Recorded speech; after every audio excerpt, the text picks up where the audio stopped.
प्रयागराज महाकुंभ में आज वो हुआ जिसकी पूरी दुनिया में चर्चा है। महाकुंभ में इस वक्त 4 करोड़ से ज्यादा लोग अमृत स्नान कर चुके हैं। रात के 12 बजते बजते ये नंबर 4.5 करोड़ को पार कर सकता है। और महाकुंभ में अभी भी डुबकियां लग रही हैं।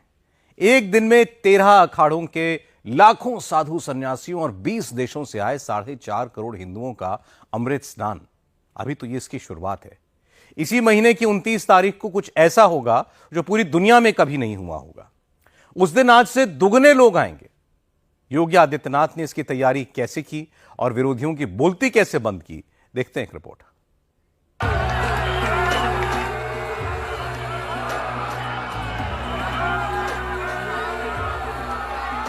कड़कड़ाती ठंड में सुबह के 3 बजे से जब संगम के चारों ओर सफेद कोहरे की चादर फैली थी, तभी से लाखों हिंदू हर क्षण हर हर गंगे और हर हर महादेव कहते हुए गंगा और यमुना के संगम की तरफ बढ़ने लगे थे।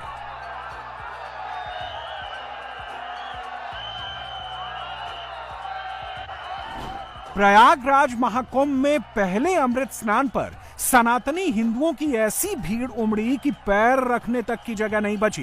तीर्थ नगरी प्रयाग में जिधर देखो उधर जनता ही जनता, जिधर देखो उधर सनातनी श्रद्धालु ही श्रद्धालु। सुबह जो रेला शुरू हुआ वो शाम ढलने तक खत्म नहीं हुआ था। प्रयागराज में ऐसी भीड़ उमड़ी कि मुट्ठी में चावल लेकर भीड़ की तरफ फेंक दें तो एक भी दाना जमीन पर ना गिरे।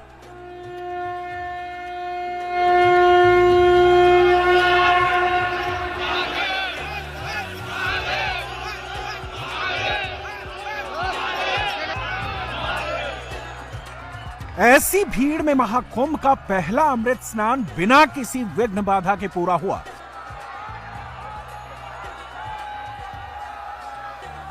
बिना किसी समस्या के सबने आराम से सुरक्षित स्नान किया। 13 अखाड़ों के नागा सन्यासियों ने संगम पर अमृत स्नान किया तो बाकी श्रद्धालुओं ने संगम से थोड़ी दूरी पर गंगा और यमुना में डुबकी लगाई। एक तरफ से लोग आते रहे, एक तरफ से लोग जाते रहे।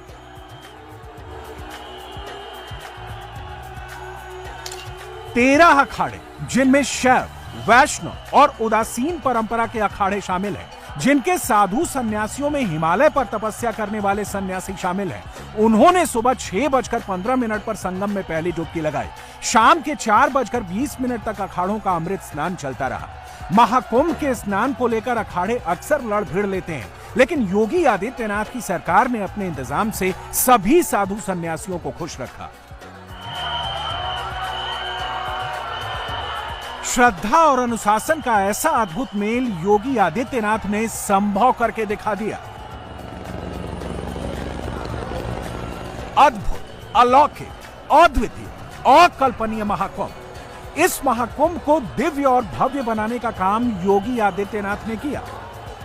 144 सालों के बाद ये पूर्ण महाकुंभ प्रयाग क्षेत्र में लगा है।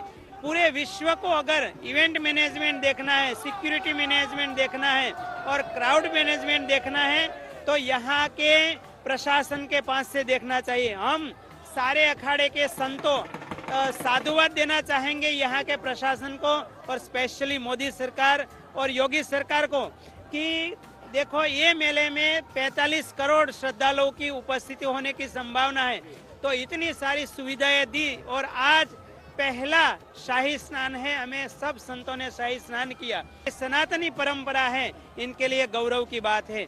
The biggest gathering of the world and proud of Sanatan Dharma in India. व्यवस्थाओं को लेकर क्या कहेंगे महाराज जी? व्यवस्थाएं अच्छी हैं?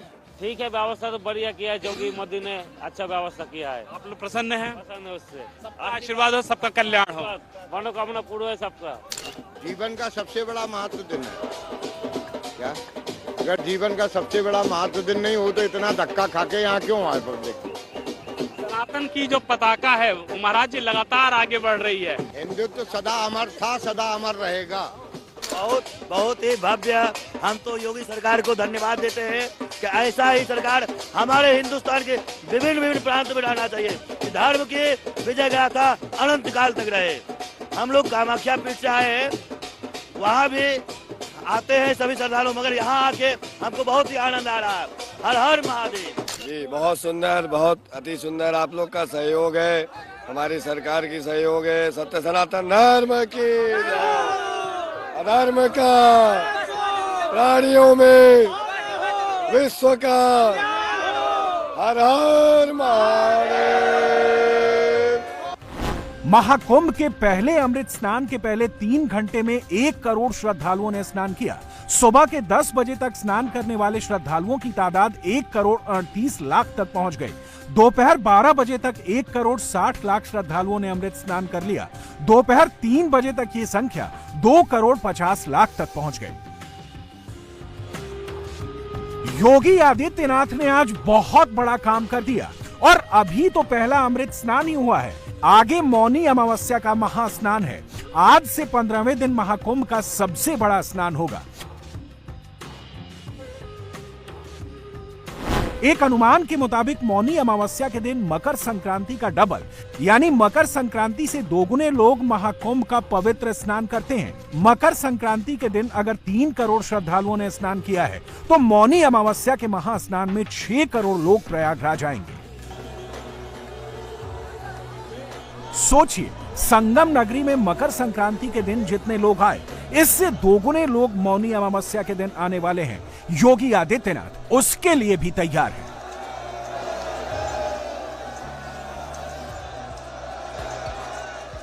योगी आदित्यनाथ ने आज क्या कर दिखाया, इसे समझना हो तो 2013 के महाकुंभ की कुछ तस्वीरों को देखना होगा। 10 फरवरी 2013 को कुंभ की मौनी अमावस्या के स्नान के दिन इलाहाबाद स्टेशन पर भगदड़ मची थी, जिसमें 36 लोगों की मौत हो गई थी और 100 से ज्यादा लोग घायल हो गए थे। 2013 में उत्तर प्रदेश में अखिलेश यादव की सरकार थी। अखिलेश ने आजम खान को कुंभ मेला मंत्री बनाया था। ये फर्क है, जब आजम खान कुंभ कराते थे तो क्या होता था और जब योगी आदित्यनाथ महाकुंभ कराते हैं तो क्या फर्क आ जाता है। सनातनी हिंदुओं की इस भीड़ को कोई निमंत्रण देकर नहीं बुलाया गया।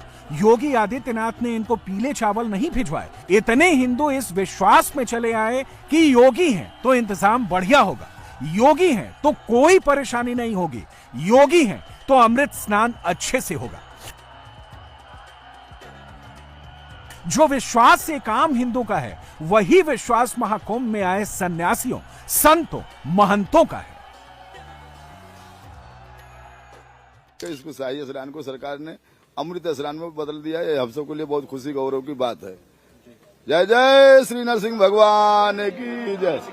इसका विशेष महत्व है और ये शाही स्नान कोई अमृत के रूप में बदल दिया गया है और ये जो अमृतमय स्नान है, आज का इस स्नान का विशेष महत्व है। मकर संक्रांति का स्नान 144 वर्ष के बाद ऐसा मुहूर्त बना है।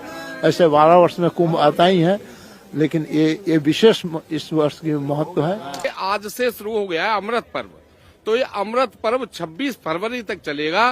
तो जो भी यहाँ इस पतित पावनी गंगा, यमुना एवं सरस्वती माँ के स्नान करेगा तो वो मोक्ष और पापों से दूर होगा। इतना बड़ा संयोग है कि अयोध्या में राम मंदिर बनने के बाद ये दिव्य और भव्य कुंभ एक संत की छाया में देश के प्रधानमंत्री जी के नेतृत्व में उत्तर प्रदेश के मुख्यमंत्री योगी आदित्यनाथ जी महाराज जी की दृढ़ संकल्पता के साथ यह सनातन का कुंभ मुझे लगता है कि विश्व में अपने सनातन का इतिहास रच रहा है। अनेक संप्रदायों के ध्वज के नीचे पूरा भारत का सनातनी आज गंगा में गोता लगा रहा है, प्रणाम कर रहा है। यही सत्ता है कि जहां बैठ के केवल घर का विकास होता था, अपने परिवार का विकास होता था, आज सनातन का विकास कोई न दिखाया है तो योगी आदित्यनाथ जी ने दिखाया। प्रधानमंत्री की कुर्सी पहले भी थी, मुख्यमंत्री की कुर्सी पहले भी थी, लेकिन सत्ता पे स्वार्थ के लिए बैठा जाता था। न राम के लिए सोचा जाता था, न गरीब के लिए सोचा जाता था, न कुंभ के लिए सोचा जाता था, न कांवड़ यात्रा के लिए। योगी आदित्यनाथ जी ने जब से और देश के प्रधानमंत्री ने सत्ता संभाली, आप देखें हर व्यक्ति गरीब से लेकर अमीर, यह कुंभ उसका जीता जाता प्रमाण है। जिस प्रयागराज में स्वामी रामभद्राचार्य ने महाकुंभ का अमृत स्नान किया, जिस संगम में श्री कृष्ण भक्त जया किशोरी ने डुबकी लगाई, उसी संगम में आम हिंदुओं ने भी श्रद्धा का स्नान किया। मैं बहुत प्रसन्न हूँ क्योंकि पहला शाही स्नान पहला मेरा ही हुआ जी। सभी आचार्यों में सबसे पहला शाही स्नान मेरा हुआ। इस सरकार की व्यवस्था से भी मैं बहुत प्रसन्न हूँ। इतनी बड़ी भीड़ को सरकार ने नियंत्रित किया। बहुत साधुवाद की पात्र है सरकार। मकर संक्रांति पर संगम में डुबकी लगाने वाले लोग किसी एक पार्टी के कार्यकर्ता नहीं हैं। ये किसी एक शहर के नहीं हैं। ये किसी एक राज्य के नहीं हैं। कोई यूपी का है, कोई बिहार का है, तो हो सकता है कि उनके बगल में डुबकी लगा रहा आदमी राजस्थान से आया हो। एमपी, महाराष्ट्र, तमिलनाडु, असम, पंजाब, हरियाणा और जम्मू कश्मीर से भी बड़ी संख्या में यहां हिंदू आए। 3 करोड़ से ज्यादा हिंदू महाकुंभ में स्नान के लिए एक दिन प्रयागराज में जमा हो गए और वहां आए तो अपनी आस्था से आए। योगी आदित्यनाथ ने क्या किया? योगी ने उनकी आस्था को एक मजबूत आधार दे दिया। 7500 करोड़ रुपए के बजट में योगी ने 50 करोड़ हिंदुओं के लिए महाकुंभ को सुरक्षित बना दिया। 4000 हेक्टेयर की टेंट सिटी, 100 रुपए किराए से लेकर 1.25 लाख तक का लग्जरी टेंट, 50,000 से ज्यादा बिजली के खंभे, हर खंभे का यूनिक QR कोड, 30 नए पांटून पुल, सिक्योरिटी के लिए डिजिटल व्यवस्था, पानी के अंदर ड्रोन से निगरानी, मेला क्षेत्र में घुड़सवार पुलिस दस्ता और आम लोगों के लिए 9 रुपए में भरपेट खाना। योगी ने यह सुनिश्चित किया कि संगम में डुबकी लगाने जो भी हिंदू प्रयागराज आए तो अच्छी यादें लेकर यहां से लौटे। व्यवस्था बहुत अच्छी है। मैं प्रशासन को, माननीय योगी आदित्यनाथ एक संत हैं तो कह नहीं सकते हैं कि ये विशाल रूप हम देख रहे हैं। माननीय योगी जी के सानिध्य में, केंद्र सरकार की सानिध्य में इतना दिव्य और भव्य महाकुंभ, यहाँ हजारों करोड़ों 2-2, 3-3 करोड़ आज स्नान कर रहे हैं। यह एक संत का ही कर सकता है। बहुत आनंद आ रहा है। संक्रांति के तौर पर बहुत भीड़ है, लेकिन उसके बावजूद भी जो एक अच्छा आत्मा प्रसन्न हो रही है। व्यवस्थाएं कैसी हैं? बहुत अच्छी जी। कानपुर से। कहाँ से आए हैं भाई साहब? मैं झांसी से। कैसा अनुभव हुआ? यहाँ पे बहुत आनंद आया। गंगा जी में स्नान किए और ये महाकुंभ योगी जी ने इतनी अच्छी व्यवस्थाएं बनाई। यहाँ पे महाकुंभ में बहुत आनंद आया हम लोगों को। महाकुंभ तो अब की बार बहुत ही सुंदर मनोरम है। व्यवस्थाएं ठीक है? बिल्कुल बिल्कुल, बहुत सुलभ व्यवस्थाएं हैं। अच्छी व्यवस्थाएं, बहुत अच्छी है। महाराज जी कहाँ से आए हैं आप? हम तो इंदौर से आना हुआ है। कैसा अनुभव हुआ? बहुत सुंदर अनुभव है। पहली बार हम शाही स्नान में सम्मिलित हुए हैं तो बहुत अच्छा अनुभव। देश विदेश से सब जगह संत महात्मा भक्तजन पधारे हुए हैं। हमारे साथ हमारे मारुति नंदन ने सुंदर स्नान किया। बहुत सुंदर अनुभव है। कैसा अनुभव हुआ आपको? आनंद आया, बहुत आनंद आया। हम जयपुर राजस्थान से आए हैं, गोपाल गौशाला से। आनंद आया, बहुत आनंद आया। हर हर हर हर महादेव। अब देख लीजिए कि 3 करोड़ हिंदुओं की आस्था के बारे में अखिलेश क्या कहते हैं। अखिलेश यादव हिंदुओं की आस्था को इतने हल्के में ले लेते हैं कि बहुत हल्की टिप्पणी कर देते हैं। सपा के चीफ कहते हैं कि महाकुंभ में कुछ लोग पाप धोने जाते हैं। कुंभ में जाने की जो परंपरा है वो कई महीनों में कई तरीके से परंपराएं हैं।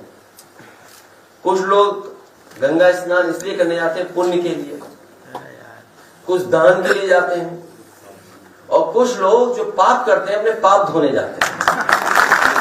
तो हम लोग पुण्य के लिए जाएंगे और दान के लिए जाएंगे। क्या मकर संक्रांति पर आए 3 करोड़ लोग अपने पाप धोने महाकुंभ आए? अखिलेश यादव ऐसा बयान सिर्फ हिंदुओं के बारे में दे सकते हैं। जरा सोच कर देखिए, अगर कहीं 3 करोड़ मुसलमान एक जगह इकट्ठा होते तो क्या अखिलेश यादव उनके बारे में ऐसा बयान देते? हिंदू सब देखते हैं, वो अपना गुस्सा रोज रोज बोल कर नहीं दिखाते, लेकिन जब इनका मौका आता है, जब इनको ईवीएम का बटन दबाना होता है, उस दिन ये इतने गुस्से में बटन दबाते हैं कि बीजेपी के लिए वोट छप्पर फाड़ कर देते हैं। उस दिन मोदी और योगी के विरोधी ईवीएम चिल्लाते हैं, अपनी अपनी गलती नहीं देखते। मकर संक्रांति बहुत ही सकारात्मक ऊर्जा का प्रतीक होता है, तो हमारी जिंदगियां पे उसका बहुत अच्छा असर पड़े, ऐसी मेरी कामना है, प्रार्थना। आज वो भी महाकुंभ भी यहाँ शुरू हुआ, तो सब जो आ रहे हैं महाकुंभ में उन सबको आज के दिन की भी और कुंभ की अपने आप की। और ये कुंभ मेरे ख्याल से वो नहीं है 12 साल वाला, नहीं, 144 साल महाकुंभ है, तो उन सबको भी बहुत बहुत, और हम खुद ही जाने वाले हैं वहाँ पे। ये उनकी तरफ से तो इनविटेशन है, जैसे जूना अखाड़ा है, परमार्थ निकेतन है, एक और स्वामी जी हैं, 2-3-4 जगह जाना है वहाँ पे। मतलब कुंभ में तो जाना ही, उनके आश्रम में थोड़ा वक्त बिताना है। महाकुंभ के बाद बीजेपी को ज्यादा कुछ करने की जरूरत ही नहीं है। उसे हिंदुओं को सिर्फ ये बताना है कि आपके वोट की ताकत से महाकुंभ सक्सेसफुल हो जाता है, और आपका एक वोट इधर से उधर चला जाए तो महाकुंभ में भगदड़ मच जाती है। महाकुंभ कराने का एक मौका अखिलेश यादव को भी मिला था। अखिलेश ने 1300 करोड़ रुपए खर्च किए थे, आजम खान को मेला मंत्री बनाया था। बीच कुंभ में भगदड़ के बाद आजम खान ने इस्तीफा दे दिया था।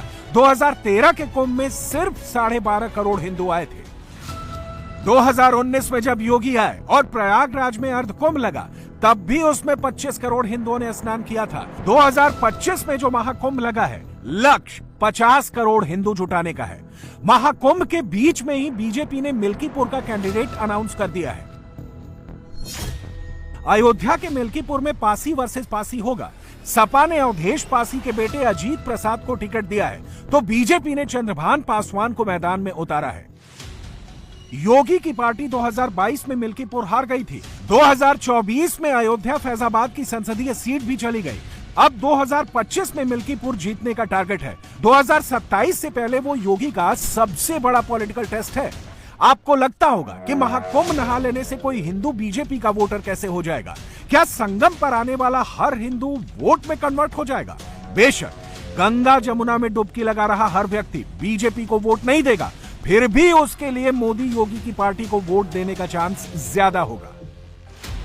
जो व्यक्ति अपने गांव से, अपने कस्बे से, छोटे छोटे शहरों से झोला उठाकर, रेलगाड़ी पकड़कर, बसों में बैठकर, रिजर्व गाड़ी करके या पर्सनल व्हीकल से महाकुंभ में आ रहे हैं, धर्म के प्रति उनकी आस्था बहुत गहरी है। भयंकर ठंड में यूं ही कोई अपने घर से नहीं निकलता, फिर ये हिंदू तो ठंड में डुबकी लगाने आए हैं।